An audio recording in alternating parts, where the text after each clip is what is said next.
Hello everyone, this is Dr. Kim, America's Holistic Foot Doctor. I've been a foot doctor for over 30 years now, and I've seen thousands upon thousands of patients for their toenail fungus.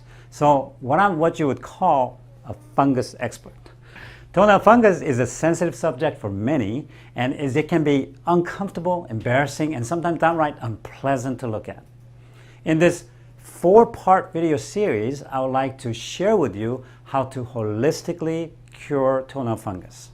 On the first video, which is going to be today's video, you're going to learn, do you have toenail fungus? You're going to learn if you do have it. If you do have it, what kind of fungus you're going to get, and who gets it, and what kind of environment fungus loves, and everything about fungus today. So the second video will be about 6 home remedies. These are the remedies that you want to try on your own, whether it's cleaning or drying and soaking and sunbathing, a lot of things you can do at home to try to eliminate toenail fungus. A third video is 4 medical treatments.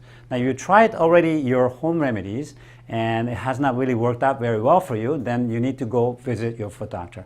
When you do, your foot doctor will give you your main 4 medical treatments, such as grinding and debriding it down so that medication will be able to penetrate, topical medication or even oral medication. Sometimes we use laser to kill the fungus at the same time. And then the final video will be the most important one, the 3 internal remedies. Now, a lot of people think fungus just lives outside, just not true. More of your fungus like to live inside. Due to your immune system problem, you cannot fight the fungus. Therefore, you need to improve your internal gut system to improve your toenail. And a lot of people has not improved your nail because you've tried a lot of home remedies. You even went to your foot doctor or other doctors to cure this problem. Still not better is because you haven't addressed your most important internal issues. So let's get right into our first video. Do you have toenail fungus? Well, let's find out who gets it, how they come about, and then how we can combat it at the same time. So now, first of all, fungi, or fungus we call it, has its own kingdom. Plant has its own kingdom called kingdom of plants, and then animals have our kingdom called animal kingdom. But fungus, it doesn't belong to the animal nor the plant. So it's somewhere in between, has characteristics of both area, and we call it the kingdom of fungi. And there are many species of fungi out there, up to 3 million different species fungi all over the world. However, it only affects about 20-30 of them are affecting our toenail. So we're going to talk about that as well today. So first of all, we need to know some names of the fungus. We call them onychomycosis. What that means is onycho means your nail, and mycosis means fungus. So that's the most common name that we use is onychomycosis. Another common medical terminology we use is tinea unguum. Tinea means fungus, unguum means your nail. So we can use that name as well. So what do they look like then? Well, as you can see here, they're all yellowish. This is a really a sign that you may have fungus is this yellowish nail. Very yellow, sometimes darker yellow, and very yellowish color. Next one is very thickened.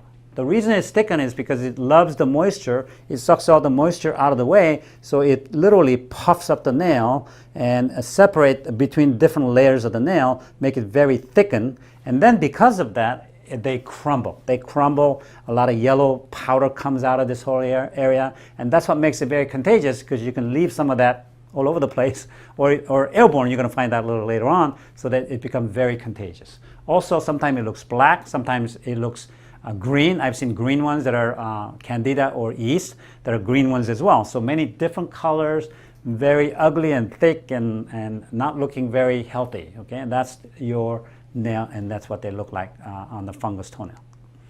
The fungus is everywhere, just like virus. As you can see, the whole family. Okay, if one gets the fungus, then you can spread it to all the other part of the family. Spouse can give it to your, your husband give it to your, wife. Wife gives it to your kids, and especially if you're sharing your bathroom together, then you can get all of this all at the same time. So everybody can share all the fungus. Very contagious. They're airborne too, just like virus, and you can literally float around the air, and you can land wherever they like, and then that's where all the problems come. And so you have to be really careful about the fungus, because if you touch some things, or if you share the same area with your family members with the fungus, then you can easily capture the fungus in your toenail. We're about halfway through my tips on how to know more about toenail fungus. If you enjoyed this video so far or learned something new, leave a Dr. Fungi in the comments below, and be sure to give this video a thumbs up. So now, what kind of environment does fungus love? There's an external environment and internal environment. Today we're going to talk about mostly internal environment. Obviously external environment. Internal environment will be coming up on the fourth video, which we're going to talk about how to handle that internal issue. So they love dark area. And if there's any sunlight there, fungus cannot live. They love dark and dirty. If it's anything clean, they don't live there. Okay? So it's like a mosquito coming in a puddle of dirty water. Mosquitoes come. If you got a clean water, mosquito cannot come. They have nothing to eat. So same thing with the fungus. They like dirty area with a lot of different things that they want to eat. And then the wet. They love moisture. Without water, you won't see fungus. So if you keep things dry, then fungus cannot come. So it's very important to know that it's very wet, and it's all warm. They like warm environment. They don't like it too cold. They don't like it too hot. They like it nice and cozy.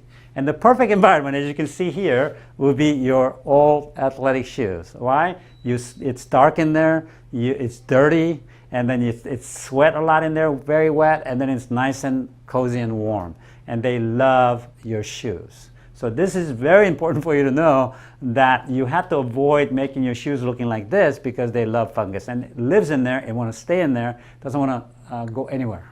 And then obviously internal issue we're going to touch upon slightly here is they love sweet stuff. They like sugar. And they also like processed food. All the junk food that we love, they love that as well. So you have to watch out for that. These are kind of environment that your fungus really loves. Then who gets the fungus? The most people with the immunocompromised people, such as diabetics, obese patients, and elderly people, have immunocompromised conditions and cannot fight the fungus very well, so tend to get a lot of fungus. Especially the diabetics, I see a lot. They have a lot of inflammation. They have a lot of sugar issue. On top of that, their immune system is not very healthy, so they cannot fight up the fungus, so they get a lot of these problems. Next one is the workers in boots. As you can see here, these are beautiful work boots. They're leather, it's got steel toe. However, it's not breathable. So a lot of water gets trapped inside, and they can eat all the stuff inside the shoes. So all the workers in boots really have to be careful, because that's where the fungus likes to live, in your boots.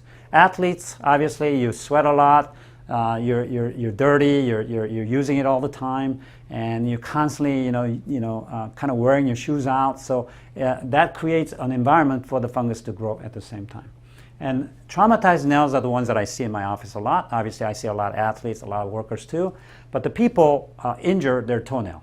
They drop things on it, and they kick their toe against furniture a lot in the middle of the night, going to the restroom.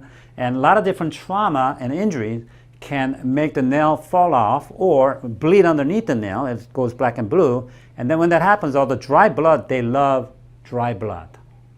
The fungus thrives on dry blood at the same time, so you have to be very careful when you traumatize the nail. And then after you traumatize, you need to take care of your nail by soaking, which we'll talk about on the next video, so that fungus will not be able to grow in the area. And then there are three main types of fungus, and they're the dermatophytes, neurodermatophytes, and then yeast or candida. Those are the main ones. The most important thing you have to know are the dermatophytes, obviously. The fungus, they have their own kingdom, but their main function is actually to help you, actually. Fungus actually is good for us. They decompose all the things. Under the trees of all this land, there's a fungus underneath to literally eat off all the bad things and then decompose them and then send it back to recycle in the nature. So it's a very good thing to have fungus underneath all the ground. And also, like mushrooms. Mushroom is part of the fungus family. It's very healthy, and it can help cure cancer at the same time. So it's a very powerful way that fungus can help us as well. However, the ones that we're talking about, these are the pathogenic or parasitic ones that are attacking our nails and skin and eating away all of those things. And these are the different type of fungi that we're talking about today. The dermatophytes are the most common ones. About 95% of all the nail problems that we see are dermatophytes, and they like to eat the keratin layer of the nail and the skin, and they eat up and make the nail all deformed and thicken and crumbly and makes it all possible are the dermatophytes. They're very strong and they're very, very contagious, and once it gets into your nail, it does not want to leave. Next one is the non-dermatophytes. That's not as common. They're usually on plants or soil. However, you can get them on your toenail at the same time. The yeast and candida ones are not common at all on your toenail. However, I've seen it in the past, the green color fungus, and it can be inside your body, in your lungs and your stomach and different area of the body, and that's where they thrive in your body. Be sure to like this video if you found it interesting or learned something new. If you think someone else will enjoy it, be sure to send it to them. Stay tuned for my second video in my toenail fungus series coming up next week about 6 powerful home remedies. Don't forget to follow me on my other social media channels, including Instagram and Facebook, to stay updated on everything happening on my channel. Until next time, be educated, get empowered, and encourage others today.